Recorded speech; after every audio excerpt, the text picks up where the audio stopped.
I used to work at Subway. $7 an hour wasn't much money, but I be rapping and kicking it on my lunch break.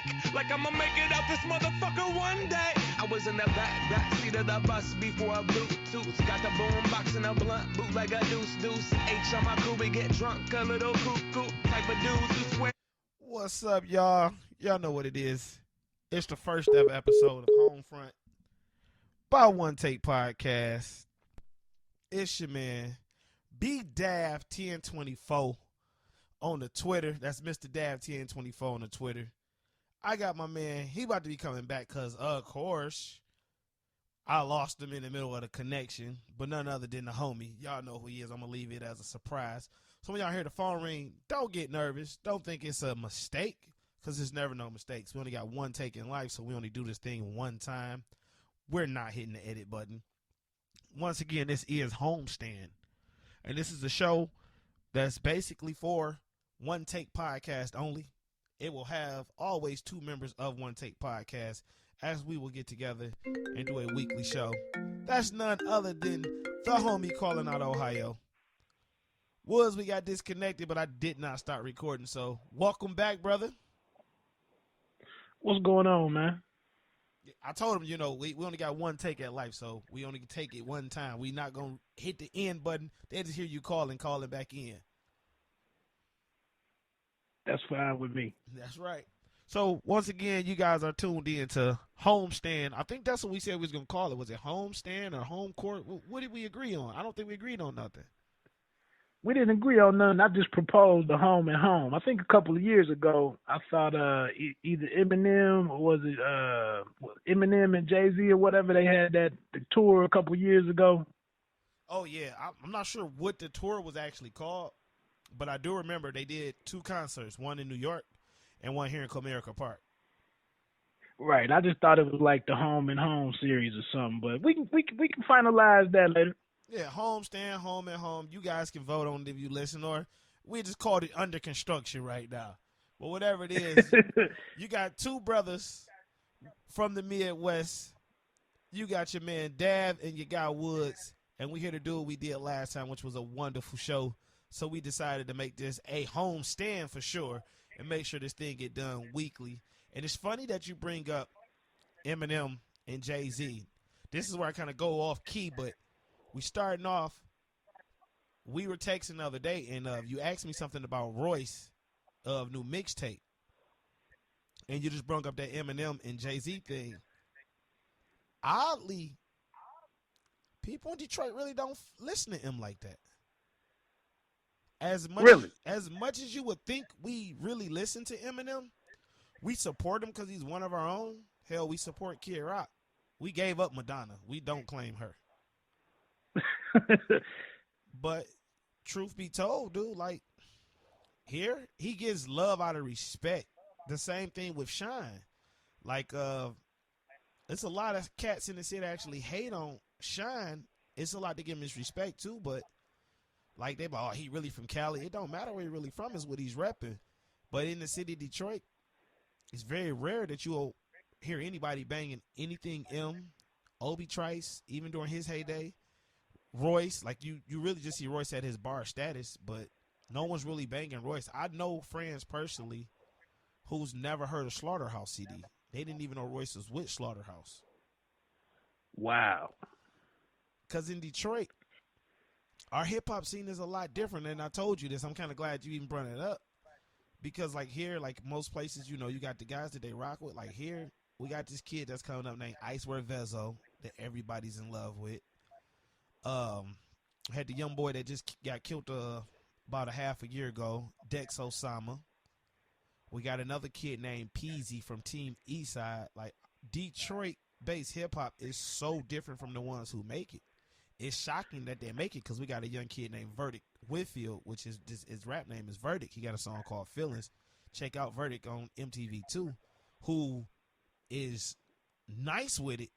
But he don't even get the respect he deserves here in the city because Detroit city hip hop is totally different from what we push off on you guys across America. So you guys get a chance, including you, check out them few artists I named out: Dex Osama, Peasy, and even if you want to go back to the heyday, Blade Icewood. So let me ask you this: what's the sound? What would be what then would be considered the sound of the, Detroit hip hop? Because I was under the impression that, like you said, a lot of the guys that have blown up or are nationally known at this point, I thought that Detroit hip hop was really picking up what the East Coast or New York City really walked away from, and I thought that that's how Detroit hip hop was kind of making his bones, was running with the old boom bap and the sample game from the '90s hip hop. So how would what would be the characteristics of true Detroit hip hop? See, it's sad because if you a hip hop historian, when you think of hip hop in Detroit, you automatically think of God rest his soul, Jay Dilla, which we know the foundation Dilla laid. But you ask the average, might I say, hood N-word, a lot of them don't know who Dilla is. The sound here in Detroit, I may lose a lot of my Detroit listeners. It's trash. That's why it's stuck here. That's why some of these guys you never heard of. Like, for instance, rest his soul too, Blade Icewood. He was decent. Like, he had songs with E40, Too Short, Shine, back, and this was before Shine even went to jail. Like, this was when Shine was fresh off his first album release. We got club bangers, but the actual sound of Detroit hip hop is like early No Limit meets modern day Atlanta. It's a lot of drug dealing, whip pushing, Cardi wearing, hoe slaying talk. I mean, it's just everybody in their song didn't made $1 million in the street going OT. Everybody whips the newest whips. Everybody bangs the baddest things to bangs. You know what I'm saying? I mean, some of it is cool, especially with growing up from here, and you hear some of it, like you go back to Ride On Me by Blade, or Dex just had the one, I Bet You Love to Live This Lifestyle. K Deezy had Exit 9. Trick had a big banger called Let's Scrap. But those are the legends here. But like I say, we don't really rock with like M and all those guys, and it's hard because for Dilla, it's a certain type of cats that go to like the Dilla fundraisers and the Dilla events. Those are mainly like suburban kids and older cats. Like, yeah, the younger generation, even my generation, a lot of them don't know who Dilla is because, damn, I'm gonna lose all my Detroit fans. Why I get on here today? We don't have our own identity here. Everything that we got in Detroit, we pretty much take from another area, with the exception of maybe being one of the biggest supporters of the Cartier glasses. That's like really our own identity when you look at it. Like, we not known for low top shell toes like New York may have been, or all white Air Force Ones, low tops, what they call them, downtowns. Then, because I remember telling a guy I had a pair of mid-towns on, he didn't know what it mean. Like, we really not known for nothing. We bite. Like, I remember being younger and just noticing that. Like, I sit in the room, I'm hanging with a guy that thinks he's from New York. I'm hanging with a guy that thinks he's from down south. I'm not hanging with a guy that's like a player from Chicago, and none of them had even left the state. They all had adapted different identities. And that's just like the makeup of Detroit. We kind of got like a lot of everything mixed in and nothing of our own. I mean, it's kind of similar to that here in Dayton, although Dayton has always been more probably West Coast leaning in terms of music, musical influence. And I mean, a lot of this, and that is one of the interesting points, not to fully get off track, but Ohio and Dayton in particular created a lot of the old school funk that the West Coast ran with and made, millions off of, Death Row and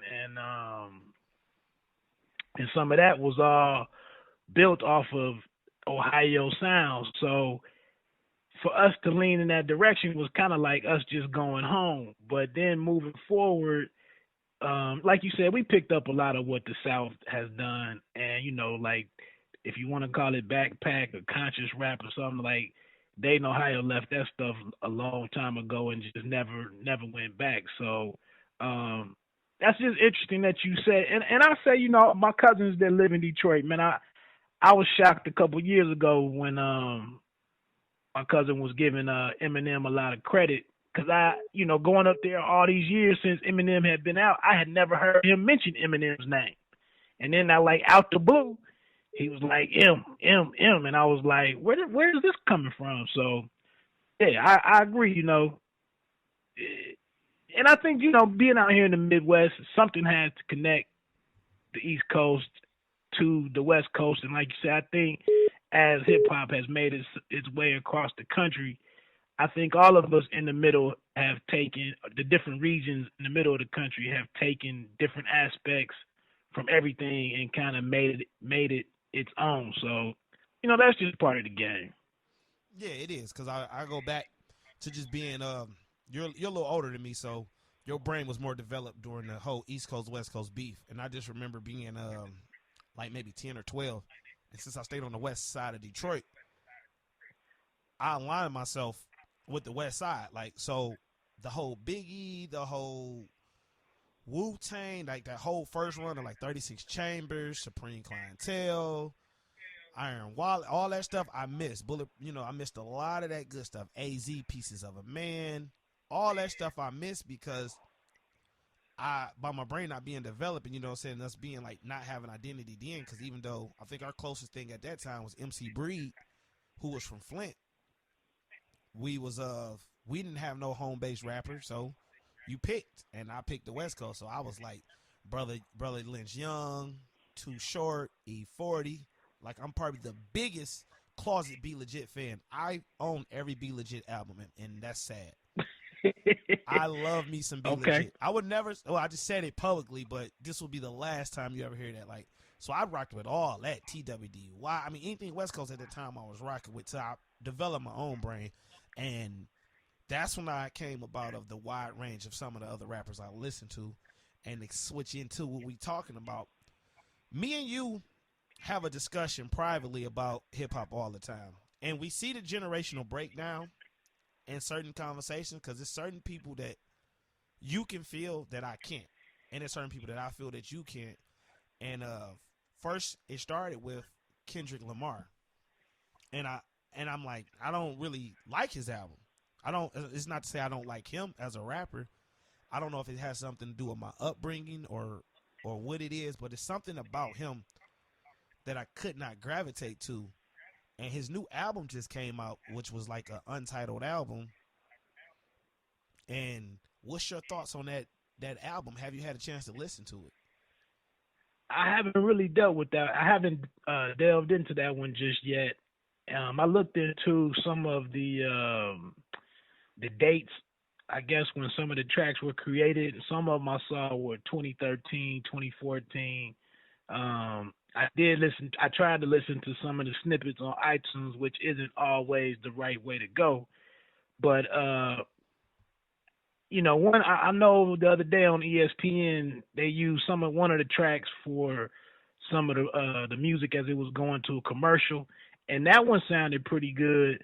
But a lot of the snippets that I had access to, it didn't blow me away. And I'll be honest with you, I'm one of the last to really come into the tent, to the Kendrick Lamar tent. I'm really one of the last to come around and really embrace him on that level. And for me, I still haven't heard all of Good Kid, Mad City. I haven't heard all of that. I bought a couple of singles off of there. But really, man, I really wasn't the biggest fan of I Love Myself or when that dropped. I thought it was a unique sample, that Isley Brothers guitar and everything, and the video was cool. But I really fully jumped on board when I heard Black of the Berry. And when I heard that, I was really anticipating the album. And then when I did go on and buy the album, and I understand not everybody being on it, or being into it, but I think for me, man, I was just happy to see somebody taking a stance on anything and really standing by it.